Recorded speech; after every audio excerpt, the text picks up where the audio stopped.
Jesus Cristo, nosso sumo sacerdote. Parte 02, dia 29 de agosto de 2025. 1. Quem pode ter compaixão dos ignorantes e daqueles que estão fora do caminho? E terceiro, o tipo de enfermidade nos homens e mulheres que podem ser santificados para grandes usos. Porque também ele mesmo está rodeado de enfermidade. É dito de um sumo sacerdote terreno. Foi isso que o fez apto para ser um sumo sacerdote. E há certas enfermidades que podemos quase nos gloriarmos, pois elas nos capacitam a ser como sacerdotes para Deus e tornam-nos úteis para seus filhos tristes e sofredores. 1. Primeiro, então vamos observar cuidadosamente o tipo de pecadores para a quem nosso sumo sacerdote está preocupado. Embora seja verdade que ele está disposto a receber todos os tipos de pecadores, há muitos que nunca virá a ele, nem se submeterá à sua autoridade, com aqueles que orgulhosamente e imprudentemente diante de Deus, por mérito próprio, ele não tem nada a ver, mas com outros de caráter diferente, ele se preocupa muito. As pessoas que reivindicam o objetivo de Cristo são geralmente aquelas que têm uma opinião muito baixa de si mesmos. De todas as tribos de Israel, aqueles que vinham ao sumo sacerdote para pedir-lhe que apresentasse o seu sacrifício a Deus para eles e falar uma palavra de Deus para eles, eram tementes a Deus. Sem dúvida, ocasionalmente, hipócritas vinham, e alguns de um espírito orgulhoso que confiava em suas próprias ofertas. Mas eu deveria pensar que, durante todo o ano, o sumo sacerdote via alguns dos mais humildes e melhores pessoas em todo Israel. Homens e mulheres, em apuros, viriam para ele, e esses espíritos castigados seriam espíritos escolhidos. Homens e mulheres que estavam conscientes do pecado e ansiando por perdão, iriam vir ao sumo sacerdote. Homens e mulheres que não pecaram depois da semelhança de uma transgressão pública, que, no entanto, sentiu mal escurecendo suas consciências por dentro, se aproximariam dele. Homens e mulheres que haviam perdido a luz dos semblantes de Deus e que vieram desejando tê-lo de volta, porque eles não poderiam viver sem ele. Se aproximaria dos átrios da casa de Deus. Tudo isso seria bem-vindo a visitantes à porta do sumo sacerdote e receberia sua simpatia e compaixão. Tais são as pessoas a quem Cristo, nosso grande sumo sacerdote, agora se deleita em abençoar.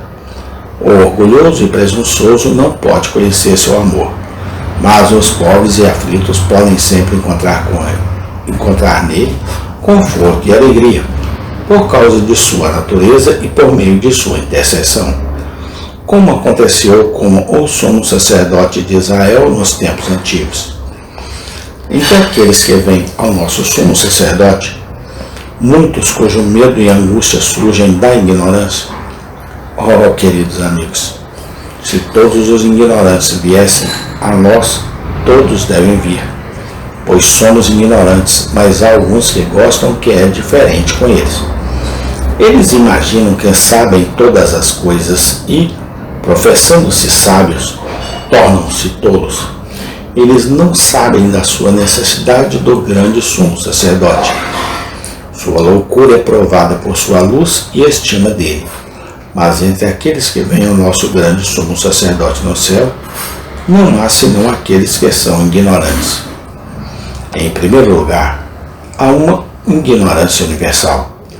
Apesar de tudo que grandes homens podem dizer sobre o que eles evoluem de sua própria consciência, eu acho que a única coisa que um homem ou uma mulher pode evoluir de sua própria consciência é loucura e pecado, pois não há mais nada lá.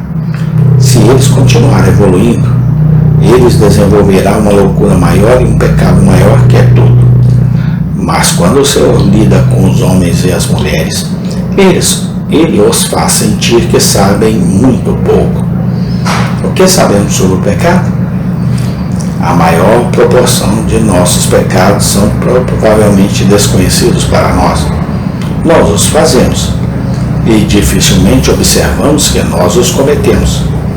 E quem sabe o mal que resiste em algum pecado? Nós somos aquele que pode pesar suas iniquidades na balança ou seus erros nas balanças? Sobre aquele terrível assunto do pecado, todos nós somos bebês da vida. Não começamos a aprender mais do que o alfabeto daquele terrível conhecimento. Somos pecadores, mas faz parte do efeito do pecado que não sabemos a extensão de nossa pecaminosidade e não deveríamos saber absolutamente, se não fosse pelos ensinamentos do Espírito Santo. Mais uma vez, o que sabemos de nós mesmos? Algum homem ou mulher realmente sabe deles mesmos? O estudo adequado da humanidade é o homem, diz Pope. Eu não sei com certeza disso, mas estou certo de que o estudo adequado da humanidade é Cristo, pois nele não só podemos aprender sobre o homem e a mulher, mas muito mais além do mais. Mas quão pouco sabemos de nós mesmos, de nossa fraqueza natural, de nossas más tendências, de nossa propensão nessa direção ou naquela. Quem pode entender seus erros? Purifique-me das falhas secretas. O que sabemos de Deus? O insondável? Ele já descobriu? Quem pode falar suficientemente sobre sua natureza ou sobre seus maravilhosos atributos? Quem pode falar adequadamente de sua grandeza ou de sua glória? Quem pode contar os seus anos ou declarar toda a sua benignidade? Amém. Em continuação. Obrigado, Jesus Cristo, por tudo, até que o Senhor tenha nos ajudado. Louvado seja o teu santo nome. Amém.